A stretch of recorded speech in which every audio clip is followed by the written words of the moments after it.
What's up, everyone? Welcome to Better Plays Ahead here at the Game Day. This is the show where we break down each slate of the NFL season. We're on to week 15, and we're down the stretch. We got playoff implications and matchups. Really exciting stuff. Sam, how's it going? I'm joined here by Sam Wagman. Always a pleasure. How you doing, Sam? I'm doing well, man. It's the first week of the fantasy playoffs. We have all of our bets going on, and it's a playoff push for all these teams. So we got a full slate of bets that we're about to dive right into here, and let's get it on going. Yeah, so just a quick note, if it's your first time listening, stay tuned to the end. We're going to have our Thursday night football picks for tonight. And be sure to go to thegameday.com and check out our FanDuel promos. We got all kinds of great offers there that you can get at FanDuel. And, FanDuel is a great operator where there's so many betting markets that you could choose from, like first touchdown and your usual player props and much, much more. But without further ado, let's get to the chalkboard. This is the segment where we pick our favorite of the week. We're not worried about laying the points. And the one I'm taking here is the Los Angeles Rams -6.5 at home against my team, the Washington Commanders. Now, we have two teams trending in opposite directions.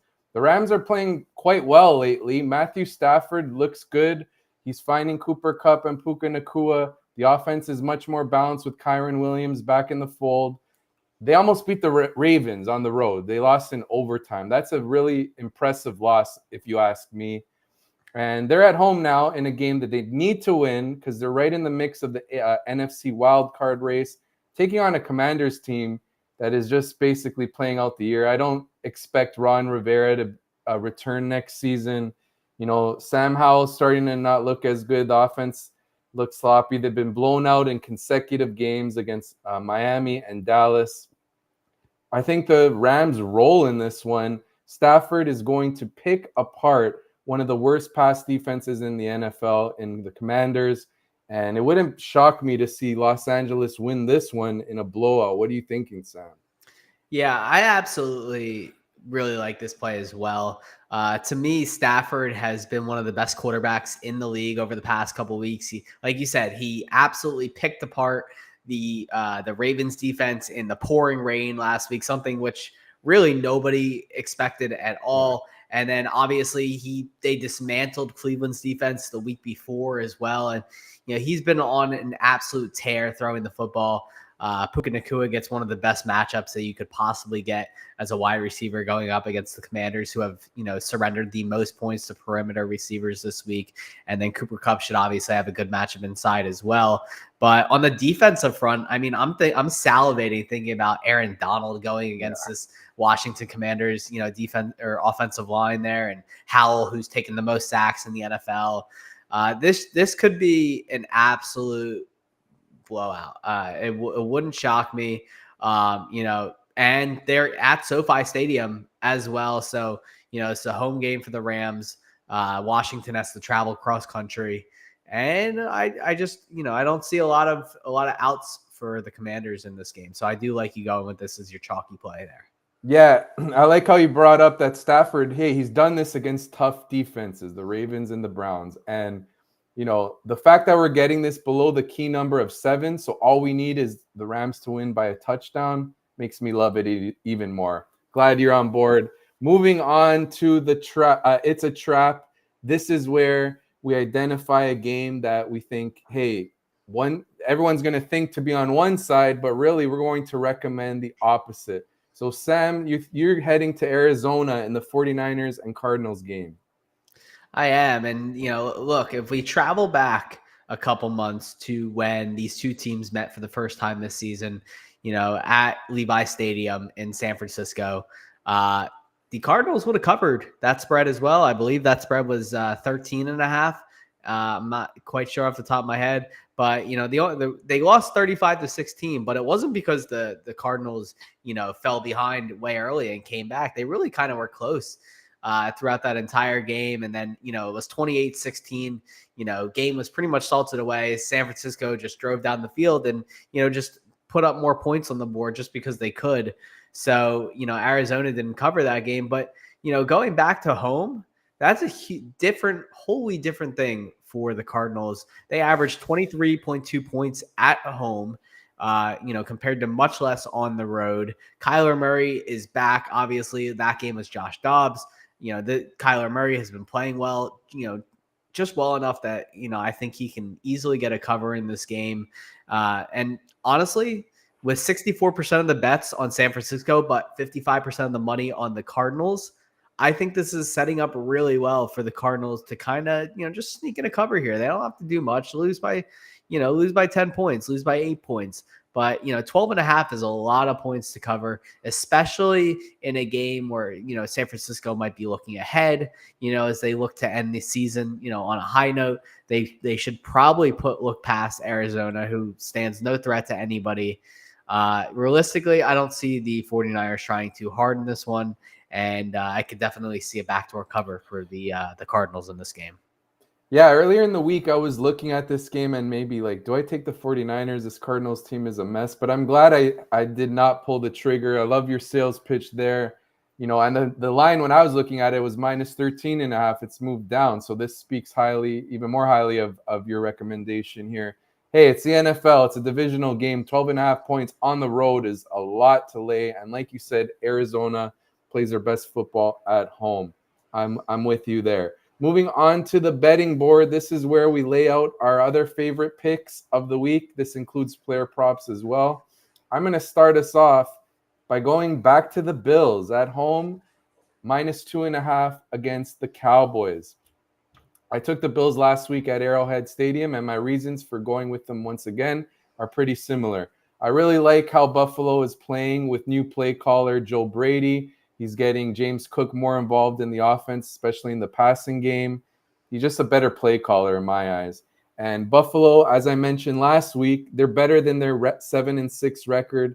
They could have easily beat the Broncos, the Jets in week 1. They could have beat the Eagles as well. So this is a better team than their record. And they are much better at home. They've blown out several opponents when playing at home in the past 2 or 3 seasons. And I know Dallas has been great, but they're coming on a high right now, beating Sam's Eagles. He's an Eagles fan. I think this is a game that the Cowboys drop. The Bills need to keep winning to keep pace in the AFC wildcard hunt. And to be quite honest with you, I think the Bills are winning out and are going to put a scare in the Dolphins to even win the division. So I'm just going to roll with it. I took a Bills futures bet to win the Super Bowl 2 weeks ago. I'm not backing down. I'm taking the Bills again to beat the Cowboys here. Yeah, I'm with you here. I'm not going to bet this game. I'm not going to bet the line, but I am obviously rooting for the Bills for variety of reasons. The NFC East, and it's the Cowboys, and I think we deserve to see the Bills in the playoffs because they have the potential to shake the entire AFC to its core, just because of how explosive their offense can be. And, their defense can be really good as well. Rasul Douglas has been the top player by PFF, WAR rating, wins above replacement this season.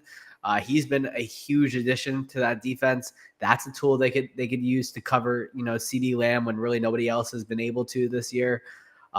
There's a lot of ways that the Bills can win this football game. I'm with it. I would love to see them win. I also took a future, on Josh Allen to win MVP a week ago. And, just thinking, if they're able to win this game, the sky kind of opens up a little bit for them. And I would like the optics of them playing Miami in week 18 as a possible division, clinching game between the two of them, what with Miami's now injury issues. So I definitely think this could be an emotional letdown game for the Cowboys, given their past few weeks. And I like the Bills here as well.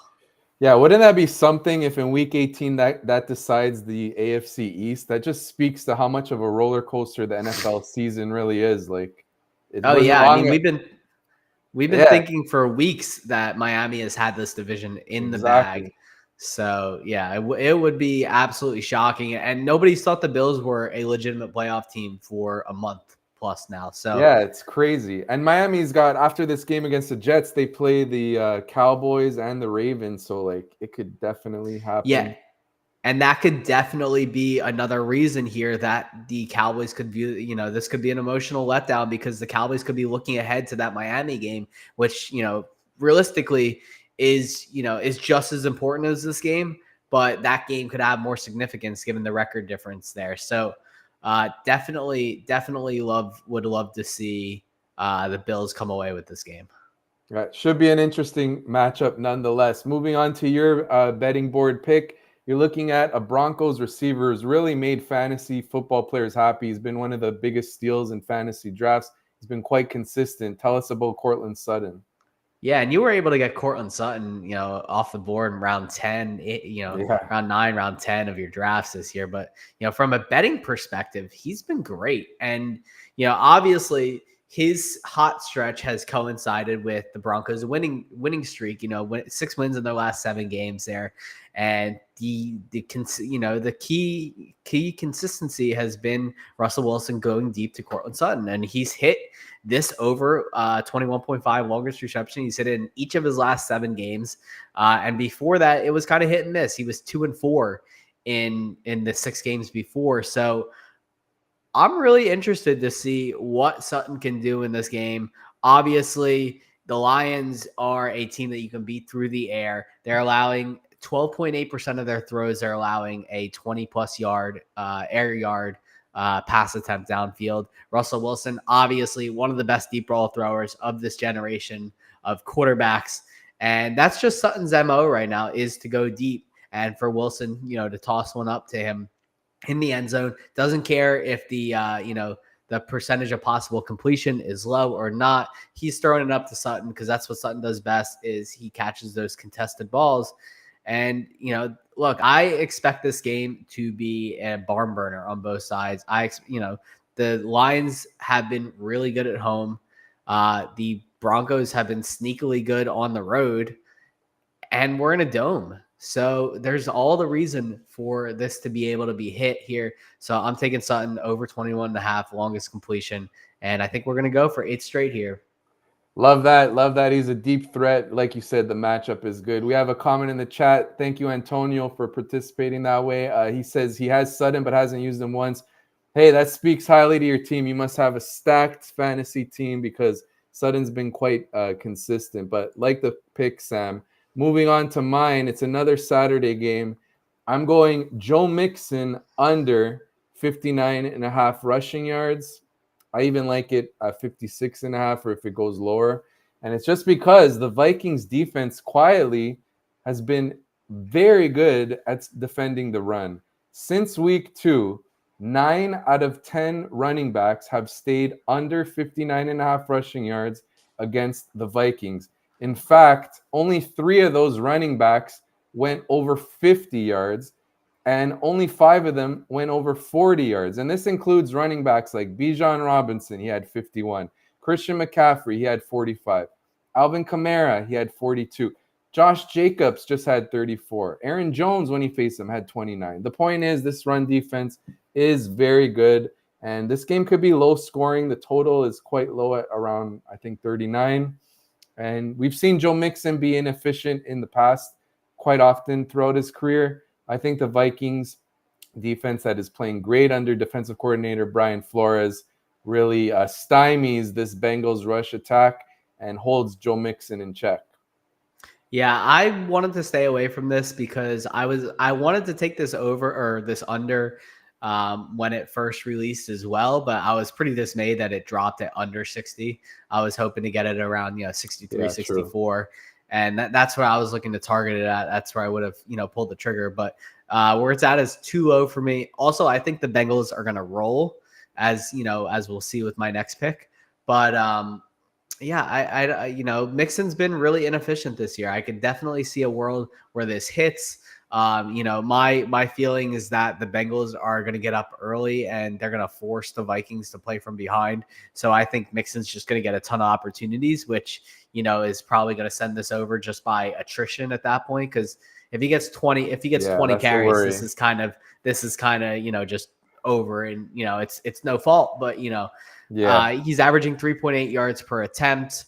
He hasn't been the most efficient running back at times this year. He's done a lot of damage by, being very efficient in the red zone, and he's done a lot of work, through the air as a receiving threat. So I definitely I like the hypothesis, and it obviously makes sense if this is a closer game. I just don't think it won't be. So. Yeah, that's fair for sure. Like if the Bengals have the lead, they're running the ball more, and Mixon could get there with volume. Where I could be right that he's inefficient, but because he has so many carries, I still lose. So that is the risk for sure. I will say though, the other good thing that I didn't mention yet is Chase Brown has got 9 and 8 carries the last 2 weeks. He's got nice bursts. So the fact that maybe he's getting a little more involved could help me out with this bet as well. But we'll see how it goes. But you like the Bengals as your pick. Tell us why you like the Bengals. I'm interested. I do. And I wrote about this in our newsletter that you can catch every Tuesday and Thursday over at thegameday.com. Check it out there. Do a lot of stuff. Both Frank and I write it every single week. But I really like this. I mean, look, we're looking at a Vikings team that can only score 3 points against the Raiders last week. And with or without Justin Jefferson, that's pretty pitiful. They had to make a QB change for Nick Mullins, who is not good. Let's be real. And, Nick Mullins, not great at all. And I know that Justin Jefferson is supposed to play. He said he would play, just had a minor chest contusion. But Mullins and Jefferson have never played together in a regular season game before. So no chemistry there whatsoever. You're going up against a Cincinnati Bengals team that is hot right now. They've scored 34 points in back-to-back games with Jake Browning, who's really started to develop a connection with Jamar Chase that should have teams worried if the Bengals are able to sneak into the playoffs. Obviously, Lou Anarumo is still really creative, just as creative as Brian Flores is, and he's got better personnel there. I'd really be worried about this Vikings offensive line against Sam Hubbard and Trey Hendrickson, who have been absolutely great pass rushing the quarterback this year. And then, like I said, this Bengals offense, they can roll. And if they get going, I would definitely watch out for them, especially the Vikings, who have been better against the pass at times. That defense as a whole has been better, but it's still a pass funnel defense that you can throw on. And I would be scared of the Cincinnati Bengals offense. I picked them, as a sleeper to, win the Super Bowl, even when Joe Burrow went down with an injury earlier in the season. I still think it's possible that they could sneak their way into the playoffs and make a bit of a run there. So I took the Bengals -3.5. I think that you're getting a great line here. Yeah, I definitely hear that. I'm really high on what I've seen from this Vikings defense. I think this game could be close, but we'll have to see how it unfolds. You do have to admit that Jake Browning is really doing an admirable job replacing Joe Burrow. If you picked him up in fantasy, you got to love what he's done the last 2 weeks for you, over 20 fantasy points. But great to have games on Saturday, and we'll get to see how this one unfolds. Moving on to our Thursday night football plays. Sam, you're going to start us off with what you might say is a bit contrarian in where you're going, and you like the over in this one. Yes, I do. Look, it's got every reason not to hit. Easton Stick, Aiden O'Connell, probably no Josh Jacobs, no Keenan Allen. There's every reason possible that this will not hit. But this is just, it's too low. It's too low of a total. And we just went through this last Thursday with Bailey Zappi and Mitch Trubisky. And that game was supposed to be way too low, and it was. So I definitely think that there is an area that this game can go over. And I love the fact that both of these defenses are really beatable through the air, especially the Chargers, who have been, just the biggest pass funnel in all of football lately. And obviously the Raiders, while not as big of a pass funnel, you can beat up on them really well. You can beat up on them through the air. You can beat up on them on the ground as well. I think Austin Eckler gets things back on track in this game as well. A couple things that I'm still looking at with him and deciding whether or not to take. But one of the biggest things for me on this is I like to look at public money and where the bets are and who's got the most money on there. The public is absolutely hammering this under. Almost 80% of the money on Wager Talk is on the under in this game across all books. And this line has not moved. It's moved down. So I'm thinking a little bit there. So, usually that's a bit of a red flag to me. And it can mean that, this game is not going to be as low scoring as people think it is. I think Easton Stick is actually pretty good. Remember, he did learn under Carson Wentz at North Dakota State. He was his backup there. He preceded Trey Lance. So he's been in the league a little while. He's never really played, but he's been in the NFL. So he's not some green rookie that doesn't know what he's doing. And then obviously Aiden O'Connell at times has been good. You're still going to get Devontae Adams in this game. You're still going to get Jacoby Myers in this game. I think that Easton Stick and AOC could be good here, and I think both could really go well. I absolutely agree. I'm going to be tailing you on this one. And, last week in that Steelers-Patriots game, I was one of those who fell for it and went with the under. But what I realized with that is we have to think of two things. One, when the total is this low, is the weather bad? No, it's indoors. B, the total is this low. Are the defenses on either side good?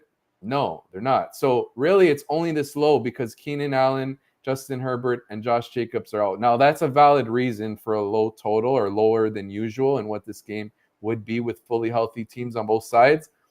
But I think they've overcorrected. And to your point, this is too low of a number, 34.5. I think it should be a close game, like 20-17, and we win. And that's a low-scoring game. So I'm going to be tailing you on this one, like it a lot. And really, like the prop I'm going to get into next aligns well with your over recommendation, and that's Devontae Adams to go over 68.5 receiving yards. I know that there's concerns about him because he has an illness and his status was in question, but he is playing. And it's Devontae Adams. He always plays. Yeah, and the thing is, though, that if you look at this prop, it's directly in line with his usual season-long numbers. It's like every week he's usually in the mid-60s to low 70s.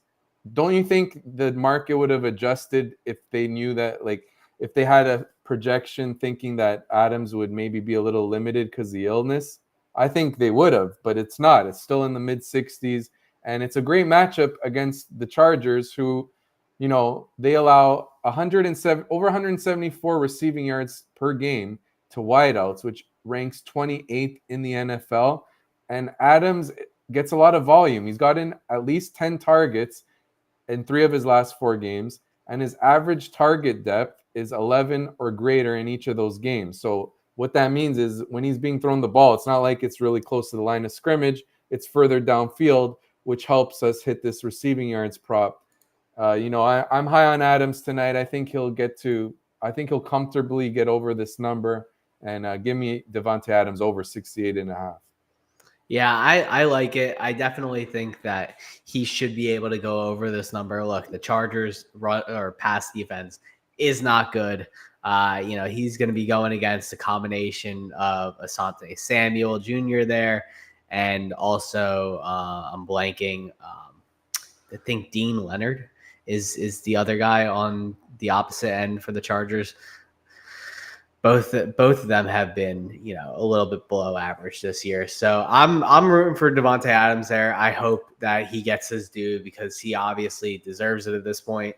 He's had a decent repertoire, and rapport with Aiden O'Connell this season. So I'm all for it. Yeah, the other thing that I didn't even mention is with Josh Jacobs out, doesn't mean they're going to give Zamir White the same usage Josh Jacobs would usually get. Maybe they throw a little more than usual because Jacobs is out, and that lines up perfectly with Devontae Adams as the top target on the team. So this one. Moving to your next pick, you like a tight end, the rookie on the Raiders, Michael Mayer.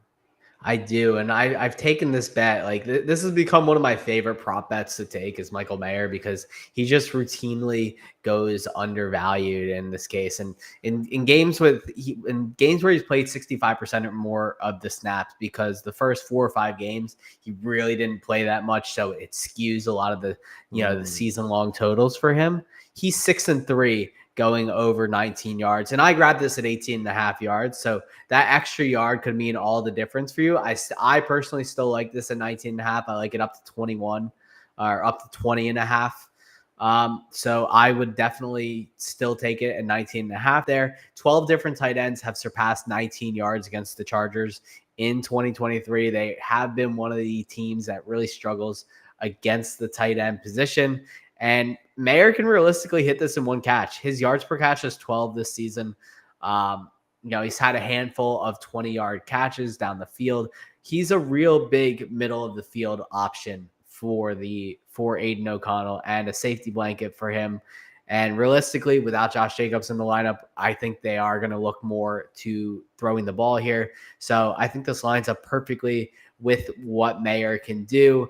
And like I said, I wanted to target all of the overs in this game, and Mayer lines up perfectly there. Yeah, I love what you said about how perhaps the projection is skewed by the looking at the early season numbers where Mayer didn't have a full role. And you know what? You sold me. I'm going to tail this one as well, to be honest. Like, it is low, 19.5. Like you said, 12 tight ends have hit this against the Chargers. I'm with you. Moving on to the next one. I'm going with the Chargers quarterback, Easton Stick, over 184.5 passing yards. I like it up to like 190, 192 even. And the reason is this is an interesting stat I found. Last week, when he came in for Justin Herbert, he averaged 10 yards, average depth of target. His ADOT was 10. Now, if that would have been for a full season, he would rank first among quarterbacks. Does that mean he's always going to chuck it downfield? No. But the fact that he did, and he was shown a willingness to chuck it downfield, makes me feel makes me feel hopeful in taking his over on the passing yards, which is quite low at 184.5. We see it so many times.